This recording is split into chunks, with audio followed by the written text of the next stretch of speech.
बिस्मिल्लाहिर्रहमानिर्रहीम। Ladies and gentleman, अस्सलाम वालेकुम वरहमतुल्लाहि वबरकातुहू।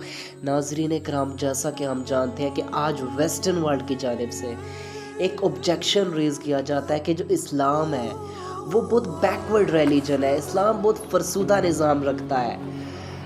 इस्लाम इस मॉडर्न एज में एप्लीकेबल नहीं हो सकता। अब जो इंटरनेशनल मीडिया है, as we all know that, कि वो भी अपनी पूरी क़ुव्वत, अपनी पूरी स्ट्रेंथ इस्तेमाल कर रही है कि किसी तरह वाकई इस्लाम को बैकवर्ड रिलीजन डिक्लेयर कर दिया जाए।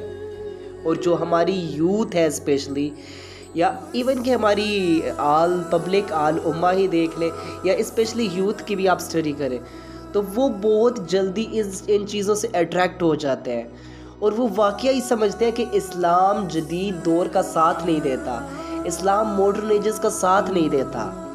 अब गलती इन यंगस्टर्स, इन नौजवानों की भी नहीं होती, क्योंकि फैक्ट तो यही है कि आज के जदीद दौर में इस्लाम को सही लेवल से प्रेजेंट ही नहीं किया गया। सॉरी टू से, इस्लाम को सही लेवल से, सही तरीके से प्रेजेंट ही नहीं किया गया।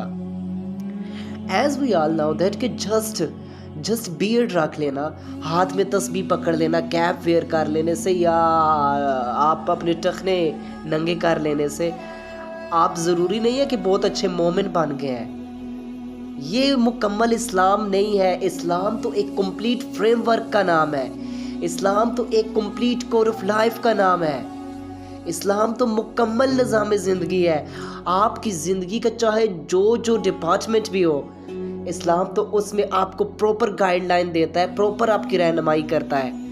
आज के इस जदीद दौर में भी क्या ऐसा है, क्या ऐसे लेवल पर जाकर हम इस्लाम को प्रेजेंट कर रहे हैं कि हम अपने यंगस्टर्स को बताएं कि आज का जो जदीद दौर है, जिधर बड़ी बड़ी पॉलिटिकल थियरीज आ रही हैं, कभी आप देखते हैं तो डेमोक्रेसी के हवाले से बताया जाता है कि इसके ये फ़ायदे हैं, कभी थियो डेमोक्रेसी के हवाले से बताया जाएगा, कभी आपको लिबरलिज़म के हवाले से बताया जाएगा, कभी सेकुलर स्टेट का कॉन्सेप्ट दिया जाएगा, कभी कम्युनिज़म के हवाले से आपको बताया जाएगा। लेकिन क्या हम इस्लाम का भी सही वे में पॉलिटिकल थॉट्स को अपनी आवाम के सामने रख रहे हैं कि उन्हें पता तो चले ना, वो कंपैरिजन तो करे वो दूसरे निज़ामों के साथ इस्लाम का, तो उन्हें पता चले कि इस्लाम में कितनी फ्लेक्सिबिलिटी है। हम इस लेवल पर जाकर बहुत कम स्कॉलर होते हैं जो प्रेजेंट करते हैं। इस्लाम तो प्रॉपर पॉलिटिकल सिस्टम भी रखता है। इसके अलावा आप देखें तो आज के इस जदीद दौर में जो आपको पता है कि इंसाफ का किला कमा किया जा रहा है, अदालती निज़ाम की आप स्टडी करते हैं ना, निज़ाम क़ज़ा, जुडिशल सिस्टम, इस्लाम अपना प्रॉपर जुडिशरी का निज़ाम भी रखता है। इसके अलावा आज दुनिया में फाइनेंशियल, आपको पता है ना, बड़ी कशाकश है। जी जनाब, फ़लाँ मुल्क सुपर पावर बन रहा है, जी जनाब उसकी इकॉनमी बड़ी स्ट्रॉन्ग हो गई है, उसकी इकॉनमी ने यूँ तरक्की की है और उन्होंने ये वाला मॉडल लगाया और उनकी इकॉनमी तरक्की कर गई, और उन्होंने इस तरह किया तो उनकी इकॉनमी ज़वाल का शिकार हो गई और वो मुल्क डिफ़ॉल्टर का शिकार हो गए। जबकि आप देखें उन तमाम के तमाम निज़ामों में इतनी फ्लेक्सिबिलिटी नज़र नहीं आएगी जितनी इस्लामिक इकोनॉमिक्स में आपको फ्लेक्सिबिलिटी नज़र आएगी। इस्लाम भी प्रॉपर फाइनेंस का सिस्टम रखता है, प्रॉपर इकोनॉमिक मॉडल रखता है। इसके अलावा आप देख लें तो इस्लाम का प्रॉपर सोशल सिस्टम भी है कि एक सोसाइटी का कॉन्सेप्ट इस्लाम देता है, एक ख़ानदान का कॉन्सेप्ट देता है, फिर उसको प्रोटेक्ट करने के लिए, उसको तहफ़्फ़ुज़ देने के लिए इस्लाम तरह तरह की स्ट्रेटजीज़ आपके सामने रखता है। अब अगर आप ये सोच रहे हैं कि इस्लाम में जितने भी ये सारे निज़ाम हैं, चाहे पॉलिटिकल है, चाहे वो सोशल है, जुडिशियल है या फाइनेंशियल है, वो तो बहुत बैकवर्ड निज़ाम हो चुके हैं। नहीं, ऐसा नहीं है। आप जब सोर्सेज ऑफ शरिया की स्टडी करते हैं ना, इस्लामिक लॉ के जो सोर्सेज हैं, उसमें इज्तिहाद की भी इस्लाम ने आपको इजाज़त दी है। इज्तिहाद कहते किसे हैं कि हर उस दौर में जो वक्त की जिद्दत के हिसाब से, मॉडर्निज़म की वजह से नई नई चीज़ें आती हैं, नई नई इन्वेंशंस आती हैं, नए नए इश्यूज़ रेज़ होते हैं, उन तमाम के तमाम इश्यूज़ का हल ज्यूरिस्ट का पैनल बैठेगा, एक पैनल बैठेगा और वो अपनी अक्ल इस्तेमाल करेंगे और फैसला उन्होंने ऐसा करना होगा कि जो कुरान और सुन्ना को उसको चैलेंज ना कर रहा हो, उसके साथ जाकर टकरा रहा ना हो, लेकिन जो वक्त की जिद्दत है उसके हिसाब से तो वो फैसला कर सकते हैं। नए नए दौर में हर आने वाले वक्त तक जो भी ज़माना चेंज होगा, वक्त की नई रिक्वायरमेंट्स होंगी, उसमें इस्लाम तो आपको इज्तिहाद की इजाज़त देता है कि जो भी इश्यूज़ नए पैदा हो रहे हैं। आज मीडिया का दौर है, आज से 1400 साल पहले मीडिया नहीं थी। आज आप देखते हैं ना, और भी काफ़ी ऐसी ऐसी चीज़ें हो गई हैं जो 1400 साल पहले तो थी ही नहीं, उनका तो कॉन्सेप्ट ही कोई नहीं था।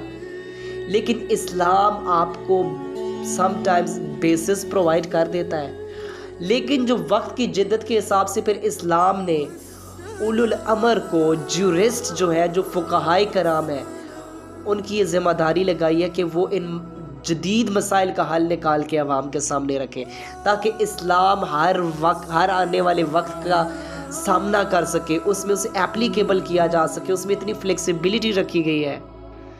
इसके अलावा अगर हमारे यंगस्टर्स देखते हैं, जी जनाब आज तो मॉडर्न साइंस ने बड़ी तरक्की कर ली है, अंग्रेज़ तो कहाँ से कहाँ पहुँच गया है, लेकिन जब आप कुरान की स्टडी करते हैं तो कुरान ने आपको कब साइंस पे गौर फिक्र करने से रोका है?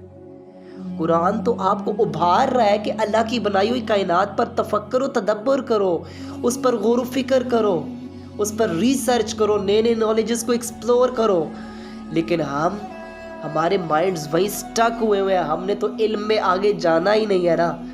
फिर इसी वजह से वेस्ट फिर आगे चला गया। आप देखें कुरान सारी की सारी साइंसेस की स्टडी करें, आप कॉस्मोलॉजी की स्टडी करें, आप फिज़िक्स की स्टडी करें, आप बायोलॉजी की स्टडी करें, आप बॉटनी की, ज़ूलॉजी की, आप एम्ब्रियोलॉजी की स्टडी करें, इन तमाम की तमाम साइंसेस पे कुरान तो आपको बेस दे रहा है। आगे से तो तफक्कर, तदब्बर, सोचना, इंटेलेक्ट यूज़ करना, रिसर्च करना, वो तो हमारी ज़िम्मेदारी थी कि हमने उस पर गौर व फिक्र करना है, हमने उसे एक्सप्लोर करके दुनिया के सामने लेकर आना है। आज आप देखें ना, साइंटिस्ट कहाँ से कहाँ पहुँच रहे हैं, जो एक्सप्लोर करके दुनिया के सामने ब्लैक होल तक साइंस ने अब रसाई हासिल की है कि वाकई सितारों का भी कब्रिस्तान है। लेकिन कुरान ने तो आज से 1450 साल पहले ही ये कसम खा ली थी कि बेशक तारों के डूबने की जगह की कसम। इसके अलावा एक और जगह पर आप देखते हैं कि आज साइंस नोकिंग स्टार तक पहुंचा है, जिसकी वॉइस नोकिंग जैसी है। कुरान ने तो आज से 1450 साल पहले तारिक के नाम से उस सितारे को मेंशन किया।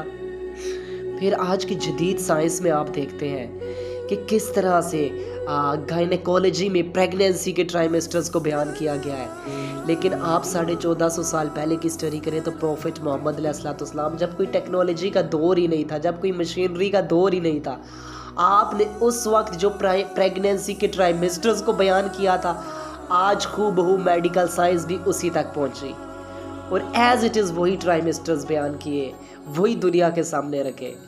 इसके अलावा आप देखें तो आज साइकोलॉजिकल साइंसेस बड़ी तरक्की कर रही है, स्ट्रेस मैनेजमेंट के तरीके बताए जाते हैं, बिहेवियरल स्टडी, और इसके अलावा एंगर मैनेजमेंट और क्या क्या।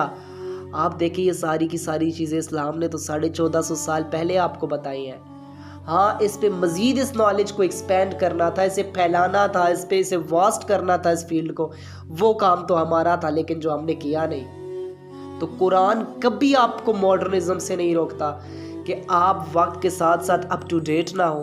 कुरान कभी नहीं रोकता, वो कहता है कि अल्लाह की कायनात पर तफक्कर और तदब्बर करो, और जितने भी आने वाले वक्त के चैलेंजेस हैं, नए इश्यूज रेज हो रहे हैं, उन्हें इज्तिहाद के ज़रिए से सॉल्व करो।